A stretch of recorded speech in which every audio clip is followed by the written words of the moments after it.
Ты откуда вообще сам есть? С Киргизии. Слушай, а ты долго здесь находишься, работаешь, да? Да, там. А где работаешь? Мясником работаю, братан, мясник. А, серьезно? Серьезно говорю. Рубишь мясо, да? Да. Слушай, а ты ничего не брал в кредит случайно? Нет, откуда я? А рассрочек нет, кредитов нет, долгов нету? Не дают ничего, блядь. Истории нету. А куда бы взял деньги? В этом хочу. Маму в Мекку хочу, а в Дубай отправить. В Дубай? Да, хадж сделать. А сколько это стоит? Я не знаю, самолет туда-обратно сколько стоит. Ты маму, да, отправить хочешь? Да, конечно, брат. Копишь деньги? А сейчас с работы проблемы сейчас. Я тебе помогу, и тебе нужно просто маму реально отправить. Потому что у меня нет родителей, у меня нет. Я бы хотел отправить куда-нибудь свою маму.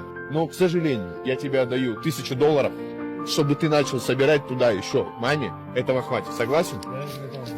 Держи, братан. Я не знаю, братан, как тебя благодарить? Никак, братан, отправь маму. Братан, я тебя найду как-нибудь. Все, отблагодаришь потом. Встретимся, Всё, Вики. братан, спасибо. Давай, спасибо тебе.